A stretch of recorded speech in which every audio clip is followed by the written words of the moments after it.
go. Hopefully volumes are right. I'll wait till someone gets in here.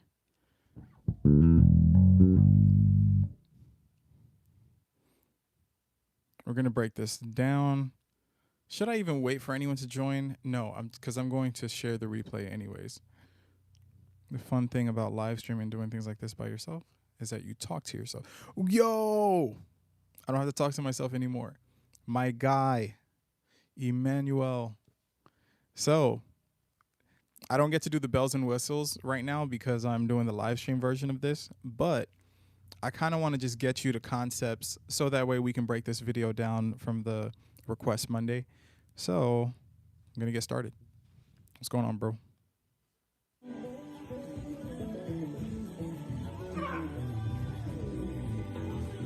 Let me know what the volume sounds like before I get started, like my voice, my bass. Let me know if the video's not loud enough. I can turn that up a little bit.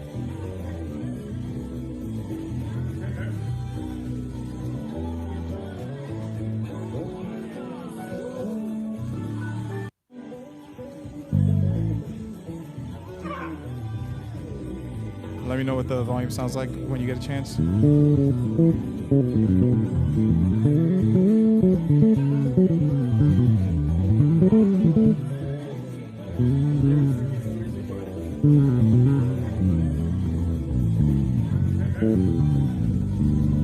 Okay, awesome. All right, so let's start with this breakdown. I only have a little bit of time because I have a bass lesson right after this one. So let me see if we'll get started from the top.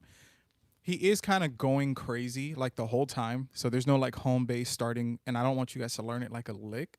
So the first thing we have to see is the perspective of concepts. So he's actually using just on a foundational level, he's seeing everything in the major key. So I think they use a lot of B minor ideas, but they're seeing it from the key of D major.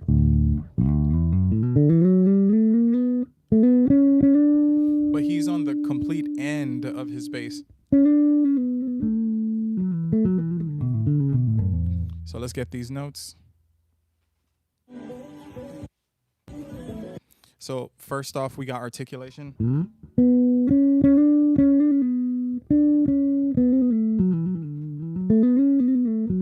I call this a forever lick because anytime that we start to have the pentatonic scale and we start to add in those sevens to give it that extra sauce, this is where I get into forever lick territory. So he's just doing that backwards, starting from the 1. So in D.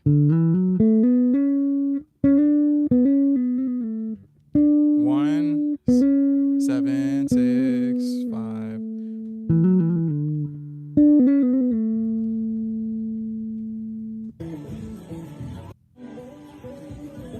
Oh, he does it sooner. This is one of the ways that I recommend to play Ladders by Mac Miller. Not on this live stream, but if you recommend it in the bass council community, I will 100% cover it. So first off with the articulation, you only need one finger, so don't try to switch up your fingers. So pinky on the 1, this is D, like super high up on the fretboard. 7. You don't have to pluck, you just shake it. See? And then let's keep going.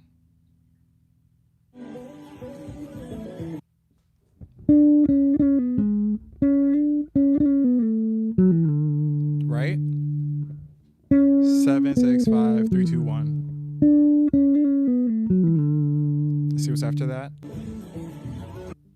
Now he does pentatonic again, but in the basic major scale position.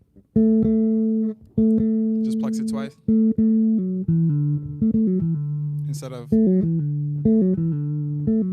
he's doing. Ooh, let's get the walk down.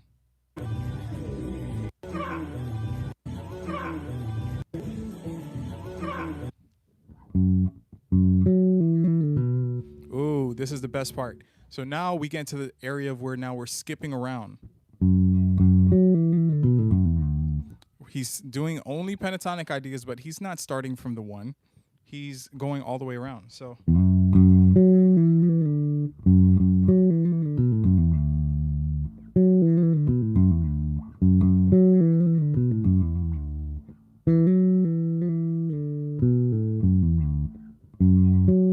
because he's skipping, but it's actually just an octave.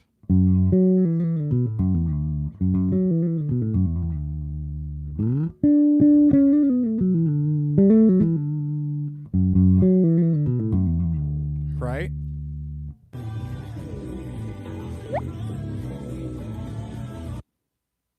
Let's get the rest.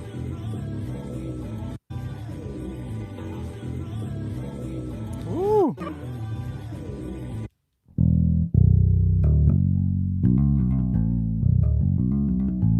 That's a little bit of a open string idea, but it's a major 7th because we're still in the key of D. 1, 3, 7. But then if you hit that open string before, that's where you get the extra sauce.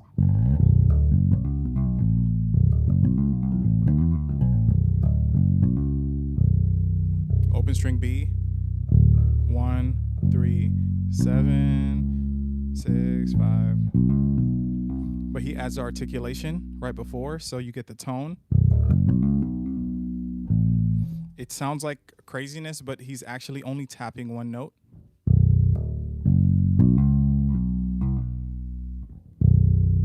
One, 3, 7. That's it. And we're using that basic major scale position. This is the basic major scale position. And this is the stretch major scale position. The wide one is stretch, and the normal one that you find on a YouTube video is the basic. So, and then let's see what else we got.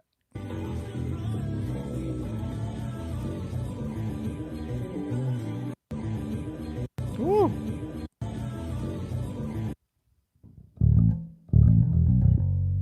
What is he doing right there? I need to hear this a little better. Let's see.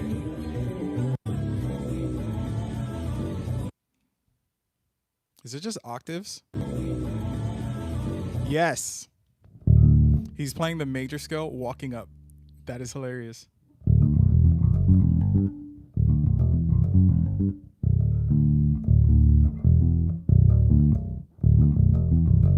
But he plucks again when there is, so I have an idea where I do this.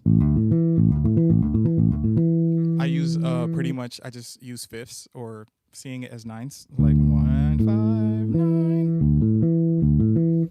But before I play that shape, I actually just do, I pluck an open string.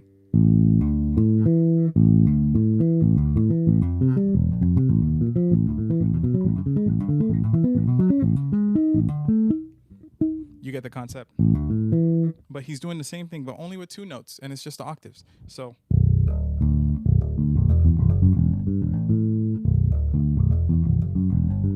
it always messes with me. Sometimes I'm trying to figure out like the notes that people are doing and playing, and I'm like, yo, this was the simplest thing ever, and it like took me so long to hear it. So let's keep going.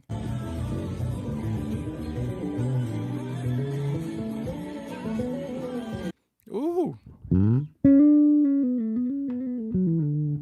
Yes, you guys need that, because that is just a phrase that is so melodic, but it's like tasteful, and you can put it everywhere like ketchup.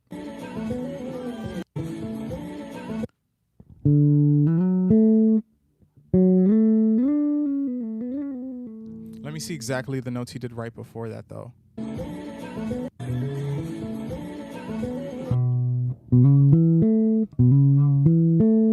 So he did 7. It's like a little triad. So 7, 5. Wait. 7. So yeah. So 7, 2, 5. And then he slid up to the 1. So 7, 2, 5, because we're in the key of D. 7, 2, 5, 1. Right there, and then that's where we get that phrase.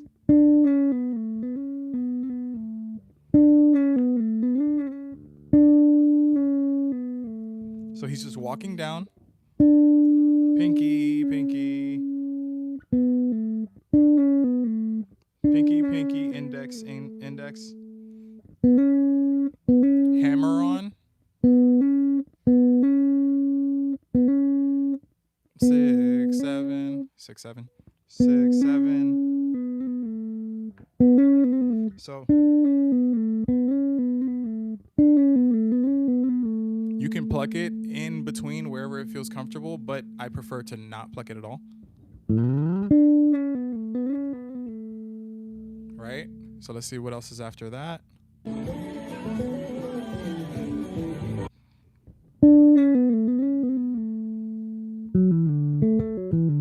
And he used the same phrase from the beginning. So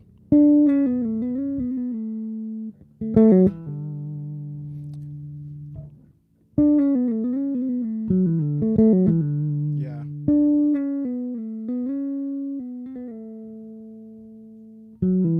Yeah, and then 3, 2, 1, and then 5, 5, 3, 2, 1. Let's see what's after.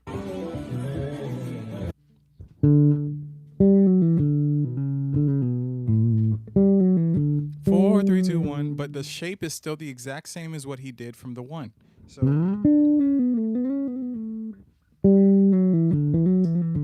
you get it?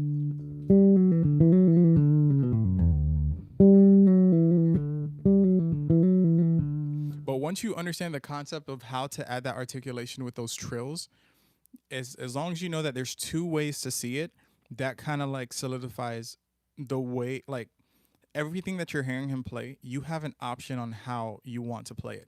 You can do it either with 1 finger that does that vibrato trill, whatever you like to call it, or you can do it manually with the like your middle finger. So like, so in the key of D, we can do 3. We can do that.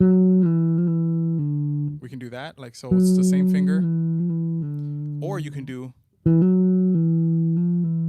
and you can bring a 3rd finger into the mix, that middle finger. So you can get now 2 different ways to play the same thing, but it's totally up to whatever's comfortable. Usually the easier one is to keep the least amount of fingers involved.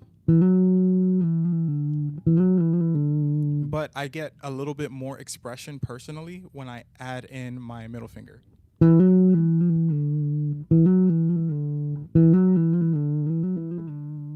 You see?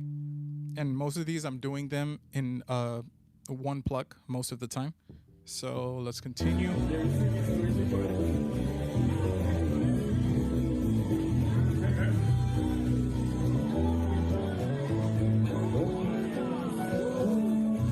Those are just little bar chords.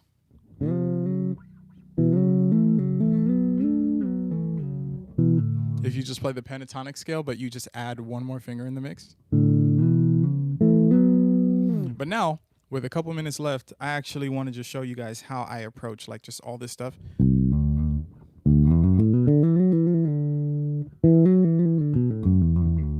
And you'll get all of the sounds that he's doing in a concept form. So once you're playing like your pentatonic ideas, 1, 2, 3, 5, 6, 1, 2, 3, right? So then on your way back down is where you add the articulation.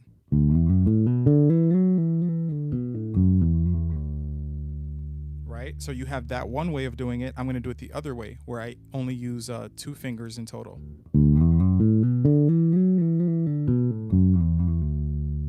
You see? The only difference is where I'm playing, where I'm shifting. So this one,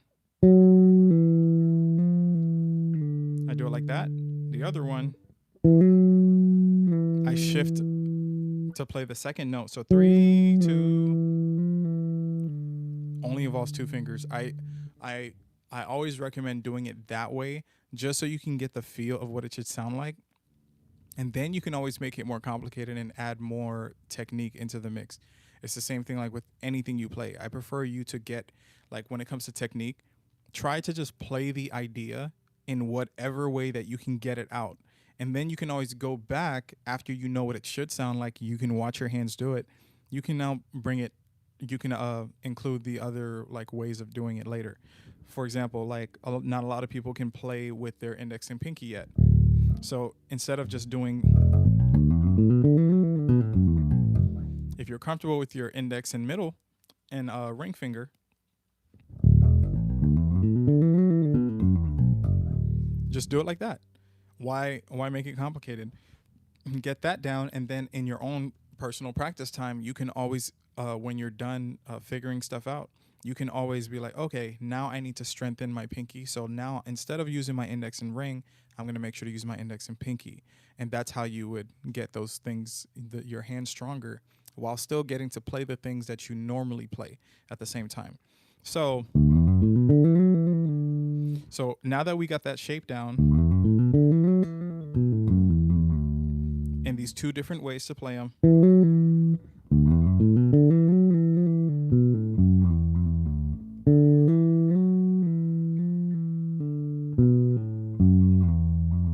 and remember, the key is that on your right hand, I'm not plucking it for the vibrato. It sounds like it, but it's not. Usually if you pluck with enough force, it will carry on. Now I want you to know that you can use those shapes in other places. So now,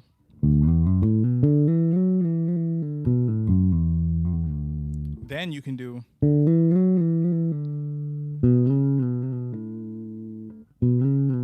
you can do 3, 2, 1, 7, 6, 5, 3, 2. Then you can do 6, 5, 4. Anytime you have whole steps in the scale, you can use that to travel. If as long as you have like those 3 or 2 whole steps you're able to play. So it's kind of like 3 dots or 3 spaces connected. You can do that.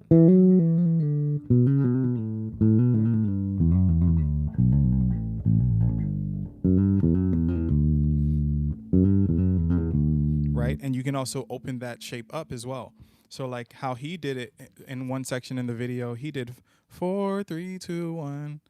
So he just played the 4 and then went right into position. So instead of doing, right, he did,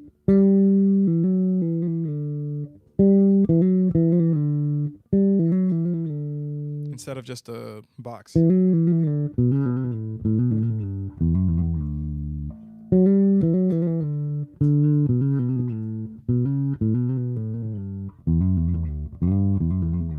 And of course, that's just adding one note.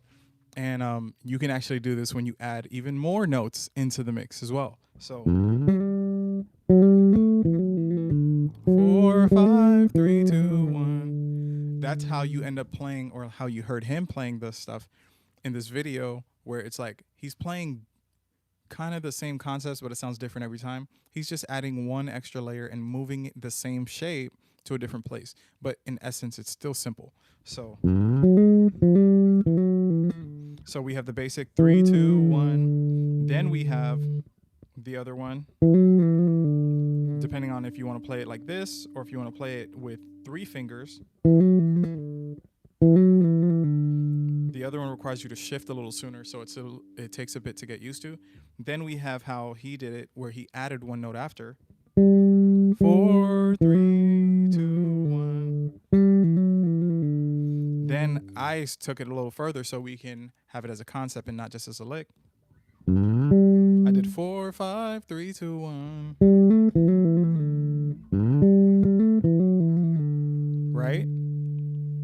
So then now we have that as our target, like as like a focus point to, right? But now we can play anything after that and then include it, and then it starts to sound crazy. So now imagine you played a run or whatever idea, and then you ended there. Now it sounds like you're singing the whole time, even though you only did the same idea in one spot. So then you have.